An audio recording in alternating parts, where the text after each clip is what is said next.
subscribe to my channel and also press this bell icon so you can get latest video notifications. And this is absolutely free. Students, हमारा आज का topic है the autonomic nervous system और इसके साथ हम आज के लेक्चर में सेंसरी रिसेप्शन को भी स्टार्ट करेंगे। देखें, जो वर्टिब्रेट का ऑटोनोमिक नर्वस सिस्टम है उसके मेन दो डिवीजन जो एक दूसरे के उलट काम करते हैं, एंटागोनिस्टिक होते हैं। Antagonistic as you know are in opposition to each other. तो ये बॉडी के एंट्री मसल्स को, यानी जो मसल्स हमारे कॉन्शियस कंट्रोल में नहीं होते, फॉर एक smooth muscles, cardiac muscles and glands, उनको करने में हेल्प करते हैं और दोनों एक दूसरे के उलट काम करते हैं। तो पहला इसका जो डिवीजन है द सिंपैथेटिक नर्वस सिस्टम, ये फंक्शन करता है उस वक्त बिल्कुल मेंटली रिलैक्स होते हैं, आपकी बॉडी एक रिलैक्सिंग कंडीशन में होती है। इसके अंदर वो नर्व्स होती हैं जो ब्रेन से अराइज होती हैं और स्पाइनल सैक्रल रीजन से अराइज होती हैं। आपने सेकेंड ईयर में भी पढ़ा था कि जो वर्टिब्रीज हैं या जो वर्टिब्रल कॉलम है वो क्लियरली कुछ रीजन्स में डिवाइडेड है और उनमें से एक रीजन सैक्रल रीजन है। तो सैक्रल रीजन से अराइज होने वाली जो नर्व्स हैं वो पैरासिम्पैथेटिक नर्वस सिस्टम के साथ अटैच्ड होती हैं।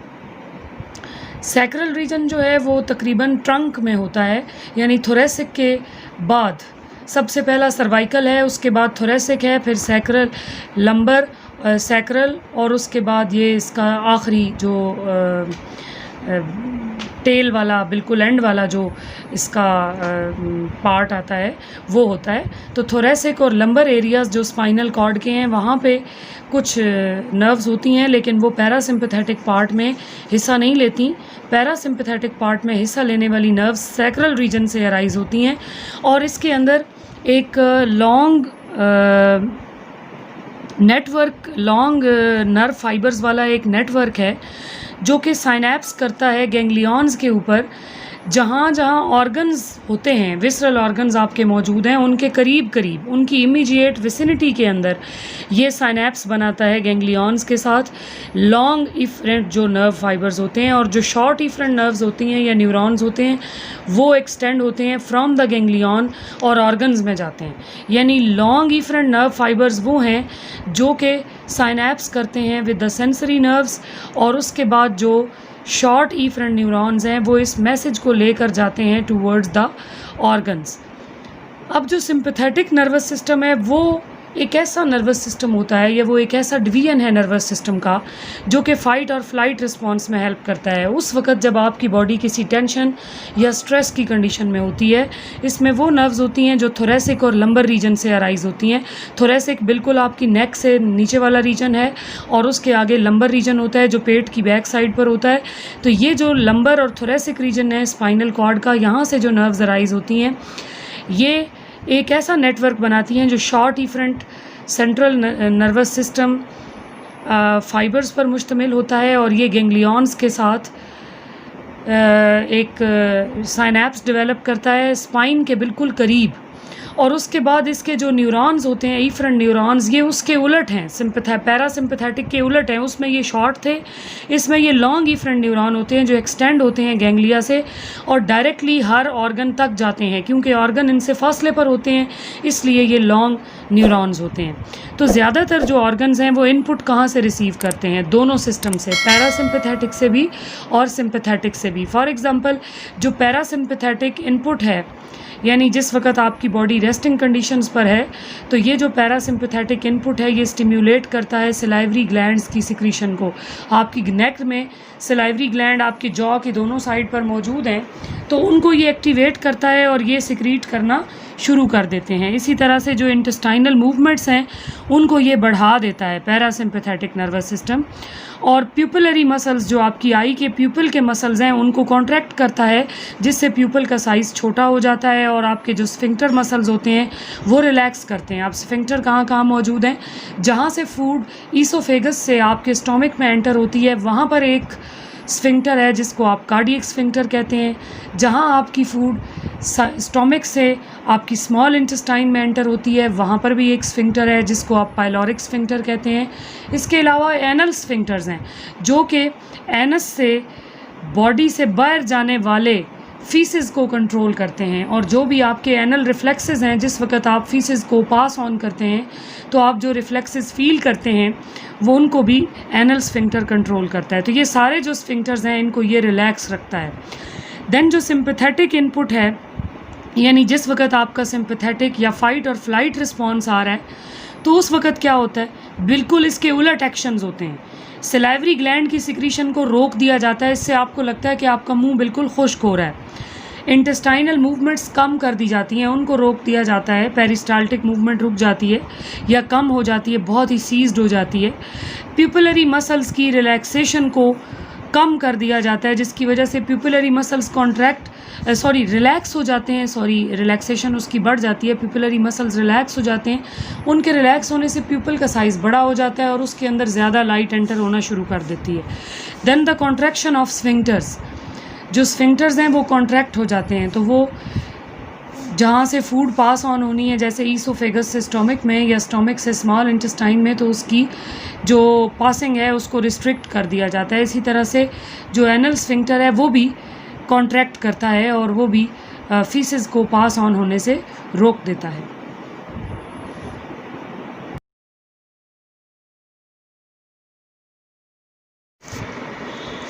यहाँ फिगर 24.17 में आप देखिए, ये आपको पैरासिम्पैथेटिक और सिंपैथेटिक सिस्टम का एक कंपैरिजन दिया गया है।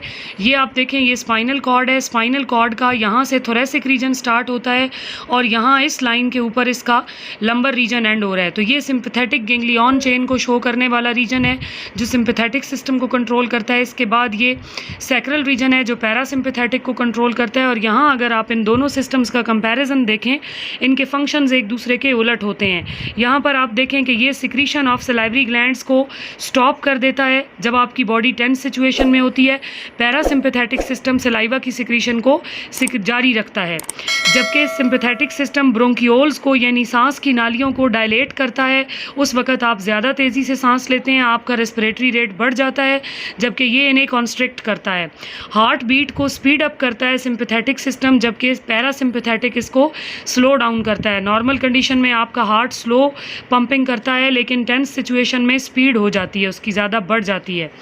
देन ये एड्रीनलिन को सिक्रीट करता है। एड्रीनलिन एड्रीनल ग्लैंड का एक हार्मोन है जो कि टेंस सिचुएशन में प्रोड्यूस होगा, और ये एड्रीनलिन की सिक्रीशंस को का इफ़ेक्ट जो है वो अब हम आपको दिखाते हैं कि एड्रीनलिन की जो सिक्रीशन है वो स्टोमक की सिक्रीशन को डिक्रीज़ कर देती है, पेरिस्टाल्टिक मूवमेंट को कम कर देती है और कोलोन कंटेंट्स को अपने अंदर रखती है, यानी फीसिस की सिक्रीशन को रोक देती है, एम्प्टीइंग को डिले कर देती है। इसलिए कि अभी हम थोड़ी देर पहले ये बात कर चुके हैं कि इस ब्लैडर के एंड के ऊपर ये जो यूरिनरी ब्लैडर है, इसके एंड के ऊपर भी जो स्फिंक्टर है और जो एनल स्फिंक्टर है वो दोनों काम करना बंद कर देते हैं, वो कंस्ट्रिक्ट हो जाते हैं। तो ये यूरिन की प्रोडक्शन को भी एम्प्टी करने को डिले कर देती है। यूरिन की जो एम्प्टीइंग है ब्लैडर से उसको डिले करती है। लेकिन दूसरी तरफ ये जो है ये स्टोमक की सिक्रीशन को बढ़ाता है। Parasympathetic system motility of intestine को इंक्रीज़ करता है। लार्ज और स्मॉल दोनों इंटेस्टाइन्स की मोटिलिटी इंक्रीज़ होती है, यानी पेरिस्टाल्टिक मूवमेंट्स बढ़ जाती हैं। ये कोलोन और ब्लैडर को एम्प्टी करने में भी हेल्पफुल होता है। तो अब हमारा अगला टॉपिक है सेंसरी रिसेप्शन। सेंसरी रिसेप्शन में हम ये बात करेंगे कि हमारी बॉडी में कौन कौन सी सेंसेस मौजूद हैं। बहुत पहले से आप जानते हैं कि तकरीबन 2000 साल पहले अरिस्टोटल जो एक ग्रीक साइंटिस्ट था या एक ग्रीक थियोलॉजिस्ट था जो थ्योरीज़ पेश करता था, उसने आइडेंटिफाई किया कि ह्यूमन के अंदर 5 सेंसेस होती हैं: sight, hearing, smell, taste and touch. Aristotle को उर्दू में हम अरस्तू कहते हैं। ये आपको जानने के लिए, आपके जानने के लिए मैं बता रही हूँ कि अगर आपको समझ ना आए कि अरिस्टोटल कौन है तो ये अरस्तू था। इसने 5 सेंसेस को सबसे पहले रिकॉर्ड किया या इसने उनको डिस्क्राइब किया, और ये 5 सेंसेस कौन है? साइट, हेयरिंग, स्मेल, टेस्ट और टच हैं। आज ज़ूलॉजिस्ट्स को पता है कि एनिमल्स के अंदर इन 5 के अलावा कुछ और सेंसेस भी होती हैं। फॉर एग्जांपल इन्वर्टिब्रेट्स जो हैं उनमें सेंसरी रिसेप्टर्स का एक इम्प्रेसिव एरे है जिसकी मदद से वो अपने एनवायरनमेंट की इंफॉर्मेशन को कलेक्ट करते हैं। तो कॉमन एग्जांपल्स कौन सी हैं इनके अंदर? एक तो टेक्टाइल रिसेप्टर्स हैं जैसे जो टच को सेंस करते हैं। देन जियो रिसेप्टर्स हैं जो ग्रेविटी को सेंस करने के लिए होते हैं। हाइग्रो रिसेप्टर्स हैं जो वाटर कंटेंट ऑफ एयर को डिटेक्ट करते हैं या ह्यूमिडिटी को डिटेक्ट करते हैं। प्रोप्रियो रिसेप्टर्स हैं जो मैकेनिकली इंड्यूस चेंजेस को यानी स्ट्रेच, कंप्रेशन, बेंडिंग और टेंशन के साथ रिलेटेड होते हैं। इन सारी चीज़ों को वो फील करते हैं। फोनो रिसेप्टर्स हैं जो साउंड को रिसीव करते हैं। बैरो रिसेप्टर्स प्रेशर चेंजेस को डिटेक्ट करते हैं। कीमो रिसेप्टर्स उन केमिकल्स को डिटेक्ट करते हैं जो एयरबॉर्न या वाटरबॉर्न होते हैं। ऐसे तमाम मॉलिक्यूल्स को कीमो रिसेप्टर्स रिसीव करते हैं और उनको जज करते हैं। देन फोटो रिसेप्टर्स हैं जो लाइट को सेंस करते हैं और थर्मो रिसेप्टर्स हैं जो टेम्परेचर में आने वाली चेंजेस को डिटेक्ट कर सकते हैं। अब ज़्यादातर जो इनवर्टिब्रेट्स हैं उनके अंदर एक सेंस ऑफ इक्विलिब्रियम या बैलेंस भी होती है जिसकी मदद से वो अपनी बॉडी मूवमेंट को सेंस करते हैं। और ये touch pressure, heat, taste, vision, olfaction यानी सांस लेने की या सूंघने की जो हिस्स है आपकी, सूंघने को जो जज करती है, इसके साथ टेस्ट भी इसमें शामिल होता है किसी हद तक। देन ऑडिशन, सुनने की जो हिस्सा है, कोल्ड, पेन और बहुत से टेक्टाइल स्टिमुलस को रिसीव करता है। इन एडिशन जो रिसेप्टर्स हैं सर्कुलेटरी सिस्टम के अंदर वो भी मौजूद हैं जो कि ब्लड प्रेशर में आने वाली चेंजेस को, कार्बन डाइऑक्साइड का जो ब्लड लेवल है या हाइड्रोजन आयंस की जो घटना और बढ़ना है उसको जज करने के लिए होते हैं और ये हमारी खून की नालियों में मौजूद होते हैं।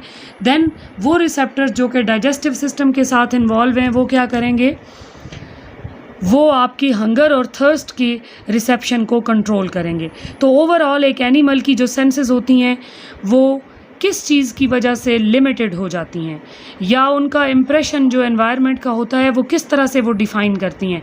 उनको एनवायरनमेंट कंट्रोल करता है। जिस तरह के एनवायरनमेंट में वो रहते हैं उसके अकॉर्डिंगली ही उनको सेंसेस दी जाती हैं। अगर वो उनके पास सेंसेस मौजूद ना हों तो फिर वो उस एनवायरनमेंट को जज नहीं कर सकते।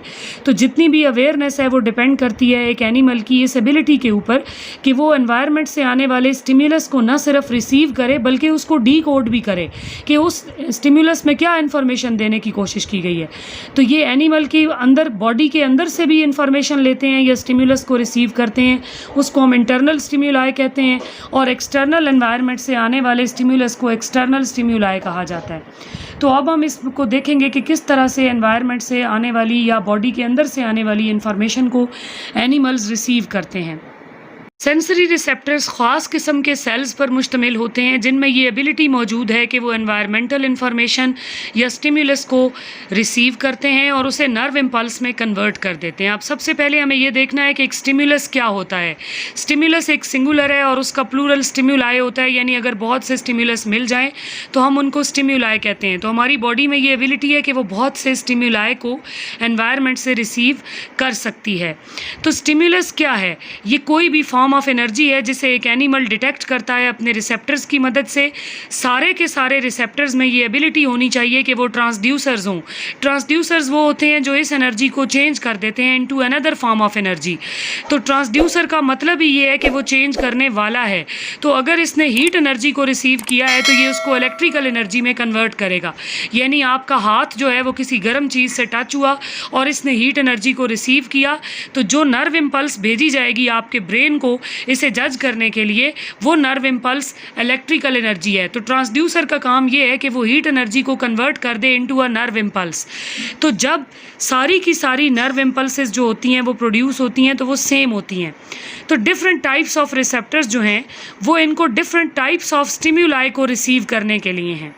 नर्व इम्पल्स में कोई फ़र्क नहीं होता, हम नर्व इम्पल्स पढ़ चुके हैं, वो सब सेम होती हैं। That is just change of resting potential into action potential. लेकिन फ़र्क कहाँ पर होता है कि जो रिसेप्टर्स होते हैं वो अलग अलग होते हैं और वो मुख्तलिफ़ किस्म के स्टिमुलस को रिसीव करने के लिए स्पेसिफ़िक होते हैं। फॉर एग्ज़ाम्पल लाइट और हीट। तो लाइट है या हीट है उसको रिसीव करने का स्टिमुलस अलग है। फोटो रिसेप्टर लाइट को रिसीव करेगा और थर्मो रिसेप्टर हीट को रिसीव करेगा, लेकिन ये दोनों उसको लोकल इलेक्ट्रिक पोटेंशियल में कन्वर्ट करेंगे जिसको हम ग्रेडेड पोटेंशियल कहते हैं। अगर ग्रेडेड पोटेंशियल सेंसरी न्यूरॉन के थ्रेशोल्ड पोटेंशियल तक पहुंच जाए, थ्रेशोल्ड पोटेंशियल वो कम से कम पोटेंशियल होता है जो एक नर्व इम्पल्स को आगे चला सकता है। तो अगर ये थ्रेशोल्ड पोटेंशियल की इंटेंसिटी को टच करे तो ये channel channels of plasma membrane को ओपन करेगा, which will result this graded potential into an action potential. तो तब ये इम्पल्स चलना शुरू होगी और एक्सॉन के ऊपर ट्रेवल करेगी, एक साइनेप्टिक जंक्शन तक पहुंचेगी और एक ऐसी इंफॉर्मेशन में कन्वर्ट हो जाएगी जो अगला न्यूरॉन साइनेप्स से लेकर, यानी जो पोस्ट साइनेप्टिक न्यूरॉन होगा वो लेकर उससे अगले न्यूरॉन तक, और यूं ही ये चलता जाएगा और ये ब्रेन तक या सेंट्रल नर्वस सिस्टम तक पहुंचेगी। तो सारे के सारे एक्शन पोटेंशियल्स हम पहले भी पढ़ चुके हैं और अभी भी मैंने आपको बताया एक जैसे होते हैं, लेकिन एक एक्शन पोटेंशियल एक ऑल और नन फिनोमेना होता है, या तो ये होता है या ये नहीं होता, लेकिन उसके बाद ये आगे जाकर किस तरह से ट्रांसमिट होता है, ये किस तरह से डिफरेंट सेंसेशंस प्रोड्यूस करता है। तो एक common action potential different sensations कैसे देता है, यानी एक वही वाली एक्शन पोटेंशियल या नर्व इम्पल्स गई है और उसने आपको बताया है कि आप मीठा खाना खा रहे हैं, कोई मीठी चीज़ खा रहे हैं, टेस्ट बताया उसने आपको, लेकिन साथ ही वो आपको खाने का कलर बताता है। फॉर एग्जांपल आप जलेबी खा रहे हैं तो जलेबी का कलर आपको कौन बता रहा है, एक कलर की इम्पल्स भी जा रही है। और अगर आप उसके साथ उस जलेबी के बनने की आवाज़ भी सुन रहे हैं तो आपकी आवाज़ को भी, इस आवाज़ को भी कोई आपके कान से लेकर जा रहा है। तो ये सारी senses different degrees of sensation किस तरह प्रोड्यूस होती हैं। तो जिन एनिमल्स में ब्रेन होता है, नर्व सिग्नल स्पेसिफिक रिसेप्टर से जाते हैं तो वो ब्रेन के स्पेसिफिक एरियाज में जाकर एंड होते हैं, यानी जो आपके कान ने सुना वो एक ऑडिटरी एरिया है ब्रेन में, जहां ऑडिटरी सिग्नल्स रिसीव होते हैं तो वो वहां पर गया। जो आपकी आंखों ने कलर देखा वो विजनरी एरिया में गया, और जो आपकी ज़बान ने टेस्ट चखा वो टेस्ट के एरिया तक गया। तो हर ब्रेन के हर एरिया तक जो एक्शन पोटेंशियल जाता है उसे वो एरिया एक स्पेसिफिक सेंसेशन में कन्वर्ट करता है। तो जो स्टिम्युलस ऑप्टिक सेंटर में गया that would be interpreted as visual stimulus. जो उसके बाद जो दूसरी इंपॉर्टेंट चीज़ है वो स्टिम्युलस की इंटेंसिटी है। तो अगर आप स्टिम्युलस की स्ट्रेंथ को बढ़ा देते हैं तो क्या number of action potential per unit of time बढ़ जाता है? जी, बढ़ जाता है। जब एक स्टिम्युलस की इंटेंसिटी बढ़ जाती है तो उसके बाद जो एक्शन पोटेंशियल्स भेजी जाती हैं per unit, so the action potential per unit of time means per unit of time, पर सेकंड भी और पर मिनट भी आप इसको मेजर कर सकते हैं। तो जो इसकी इंटेंसिटी होगी इट मीन्स कि पर सेकंड में जो एक्शन पोटेंशियल्स आगे पहुंचेंगी वो बढ़ जाएंगी, या पर मिनट में जो एक्शन पोटेंशियल्स आगे पहुंचेंगी वो बढ़ जाएंगी। तो ब्रेन इसकी इंटेंसिटी को भी परसीव कर सकता है और टाइप को भी परसीव कर सकता है, लेकिन ये किस चीज़ पर डिपेंड करता है? वायरिंग ऑफ न्यूरॉन्स के ऊपर, यानी कौन से न्यूरॉन्स हैं, कौन सा पाथवे है जो इस मैसेज को लेकर जा रहा है। तो सेंसरी रिसेप्टर्स 4 बेसिक फीचर्स के ऊपर डिपेंड करते हैं। इनके अंदर पहली बात तो ये है कि सेंसिटिव रिसेप्टर सेल्स होने चाहिए या फाइनली ब्रांच पेरिफेरल एंडिंग्स होती हैं सेंसरी न्यूरॉन्स की, जो एक स्टिम्युलस को रिस्पॉन्ड करके उसे ग्रेडेड पोटेंशियल में बदलती हैं।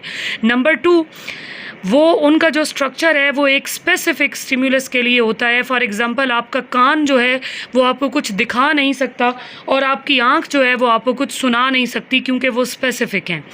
ये रिसेप्टर सेल्स आगे साइनेप्स करते हैं एफरेंट नर्व फाइबर्स के साथ जो ब्रेन तक मैसेज लेकर जा रही होती हैं, और ये ट्रेवल करते हैं towards the central nervous system. लेकिन ये सब कुछ एक स्पेसिफिक न्यूरल पाथवे के ऊपर होता है जिसको आप नर्व कहते हैं या नर्व ट्रैक्ट कहते हैं।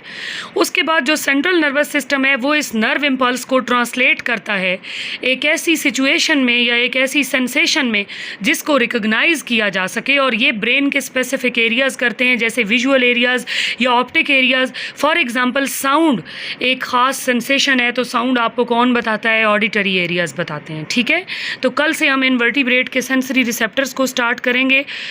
ओके, अल्लाह हाफिज़।